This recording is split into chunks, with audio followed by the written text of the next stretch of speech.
মুখ্যমন্ত্ৰী ডাঙৰে এই যাত্ৰা উলিয়াইছে যে আমাৰ মুখ্যমন্ত্ৰী তৰুণ গগৈ ডাঙৰীয়া থাকোঁতে মই যেতিয়া পঞ্চায়তৰ মন্ত্ৰী আছিলোঁ ইয়াতকৈ ডাঙৰ আজিলৈকে এনেকুৱা হোৱাই নাই ইমান ডাঙৰ মহিলাৰ এখন অভিৱৰ্তন পাতিছিলোঁ গুৱাহাটীত ভেটেনেৰী ফিল্ডত তাৰপিছত তৰুণ গগৈ ডাঙৰীয়াই কৈছিল যে কোনে কৈছে মহিলাসকল নাই আমাৰ লগত বহুত আছে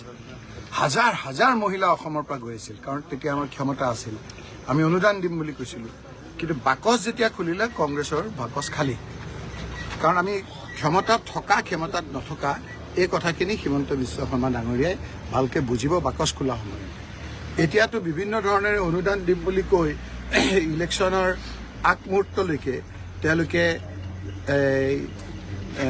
কোড অফ কণ্ডাক্ট নোহোৱালৈকে কৰিব তাৰ পিছত যেতিয়া উল্টা চকৰি ঘূৰিব তেতিয়া গম পাব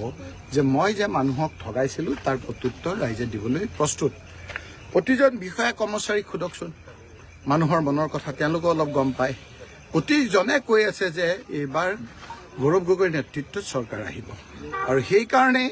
তেওঁ উজনিত আজি আপোনালোকে দেখিছে জনজাতিসকলক ঠগোৱাৰ কাৰণে তেওঁলোকে মুখ্যমন্ত্ৰী হিমন্ত বিশ্ব শৰ্মাক বাদ দিছে যিসকলৰ 6 জনগোষ্ঠী সেইসকলে বাদ দিছে আজি টি গাৰ্ডেনৰ মানুহৰ হাহাকাৰ লাগিছে টি গাৰ্ডেনত চাকৰি দিম বুলি কৈ বিহাৰৰ মানুহ আহি পেলাই ইয়াত চাকৰি দিয়াইছে টি গাৰ্ডেনৰ সংৰক্ষিত চাকৰি আজি বিহাৰৰ লোকে লৈছে আজি কাৰ্বি আংলঙত 35% তাৰ খিলঞ্জীয়া কাৰ্বি মানুহ আৰু বাকী নতুনকৈ বিহাৰৰ পৰা অহা মানুহে তাত ভৰি পৰিছে আজি হিমন্ত বিশ্ব শৰ্মাৰ এই কথা বতৰাবিলাক আজি জল পটপটকৈ ৰাইজৰ চকুত ধৰা পৰিছে আৰু সেইকাৰণেই আজি হিমন্ত বিশ্ব শৰ্মা ডাঙৰীয়াই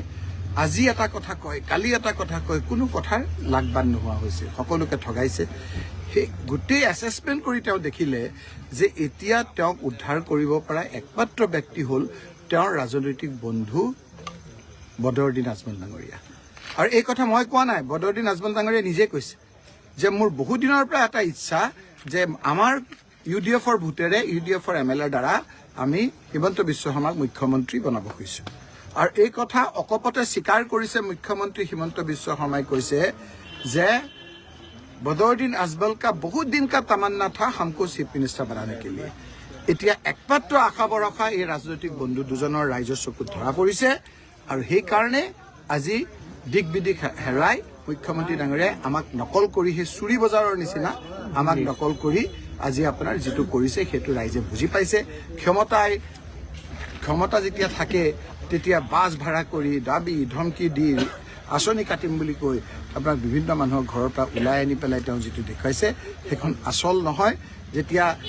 ইয়ালে যে আপোনাৰ যে নীলা ৰং লয় বৰষুণ আহিলে যে গোটেই ৰংটো যায়গৈ বৰষুণটো আহিব দিয়ক আমাৰ ইলেকশ্যনটো আহিব দিয়ক হিমন্ত বিশ্ব শৰ্মাক এই কথাখিনি ৰাইজে বাকচৰ দ্বাৰা দেখুৱাই কি কৰিব যেনেকৈ চুৰি আপোনাৰ চুৰি বজাৰটো কোনটো কোনে একে নকল আমি ধৰিব নোৱাৰে দিল্লীৰ চুৰি বজাৰ দিল্লীৰ আপোনাৰ দিল্লীত এখন চুৰি বজাৰ আছে চুৰ কৰে এতিয়া আপুনি একে বস্তু এটা হুবহু নকল এতিয়া গৌৰৱ গগৈৰ সেই নকল কৰি তেওঁ এতিয়া এটা যাত্ৰা উলিয়াইছে সেই যাত্ৰাটো হ'ল এতিয়া তেওঁ কিবা এটা নাম দিছে সেই নামটোৱে তেওঁৰ কাৰণে আপোনাৰ কিছুমান মানুহক কিছুমান বস্তু নাচাজে নহয় যেনেকৈ আপোনাৰ খুব কোলা বস্তু এটা বগা বুলি ক'লে মানুহে ক'ব যে এইটো কি নাম দিলে গতিকে মুখ্যমন্ত্ৰীৰ মুখত বন্ধু আশীৰ্বাদ সেই কথাবিলাক তেওঁ নাচাজে তেওঁ যেনেধৰণৰ কথা বতৰা যেনেধৰণৰ তেওঁৰ বহন উঠন কথা বতৰা অহংকাৰ এটা মানুহৰ ছবিহে হ'লেহে মানুহে বুজি পায় গতিকে মুখ্যমন্ত্ৰী ডাঙৰীয়াৰ যে পতন হ'ব সেই কথাখিনি বুজি পাইছে আনহাতে আপোনালোকে দেখিছে যে আজি গৌৰৱ গগৈ ডাঙৰীয়াৰ বিৰুদ্ধে আমাৰ কংগ্ৰেছৰ বিধায়ক আজিও বিধায়ক তেওঁ আজিৰ তাৰিখতো কংগ্ৰেছৰ বিধায়ক কংগ্ৰেছৰ পৰা নিলম্বন হৈছে তেওঁ গৌৰৱ গগৈৰ বিৰুদ্ধে কৰিছে আৰু এজন বিধায়ক আছে তেওঁ কংগ্ৰেছৰ পৰা জিকি কংগ্ৰেছৰ বিৰুদ্ধে গৈ বেলেগ দলত গৈছে সেই লোকসকলৰ কথা বতৰাবিলাক আমি কংগ্ৰেছে সূক্ষ্ম দৃষ্টিৰে চাই আছোঁ এলায়েন্স পলিটিক্সত এনেধৰণৰ মানুহৰ আবিৰ্ভাৱে আমাৰ গোটেই ইমান দিনৰ যিটো আমি এলায়েন্সটো বিচাৰি শক্তিশালী হিচাপে ৰূপ দিয়াৰ কৰিছোঁ এই কথা বতৰাবিলাকত ক'ৰবাত নহয় ক'ৰবাত অলপ ঘূনে ধৰিছে এই কথাখিনিকে ইংগিতত আপোনালোকক কৈছোঁ ৰাইজৰ দলৰ এলায়েন্স হ'বনে এই গোটেই কথাবিলাক ডিপেণ্ড কৰিছে যে এলায়েন্স পাৰ্টনাৰবিলাকৰ মাজত আমাৰ হ'ব লাগিব যে তেওঁলোকৰ এজন MLA আমি লৈ আনি পেলাই যিকোনো এটা দলৰ MLA এজন লৈ আনি আমাৰ পৰাই উঠালে তেতিয়া কেনেকুৱা লাগিব? তেনেকুৱা নহ'ব নহয়। বন্ধুত্ব বুলি কৈ পেলাই আমাৰ লগত আমাক গালি পাৰা, ৰাহুল গান্ধীক গালি পাৰা, গৌৰৱ গগৈক গালি পাৰা, বিভিন্ন ধৰণেৰে কংগ্ৰেছক সমালোচনা কৰা লোকসকলক লগত লৈতো কেনেকৈ আপোনাৰ এলায়েন্সটো হ'ব? বাকীসকলক লৈ পেলাই আমাৰ এলায়েন্স হ'ব। যদি তেওঁলোকে এইসকলক বাদ দি পেলাই আমাক কৰে, আমাৰ কোনো আপত্তি নাই। কিন্তু মোৰ ব্যক্তিগত কথা হ'ল এইসকলক ল'লে আমাৰ বাকী তৃণমূল পৰ্যায়ত আমাক বহুতে এই কথাবিলাক প্ৰশ্ন কৰে। তেওঁলোক কোন?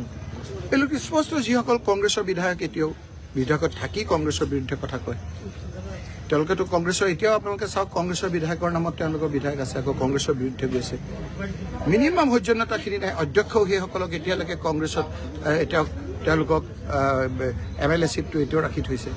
গতিকে এই কথা বতৰাবিলাক ৰাইজে বেয়া পাইছে আৰু সেইকাৰণে আমি এইবাৰ ক্লিন প্ৰিয়ংকা গান্ধী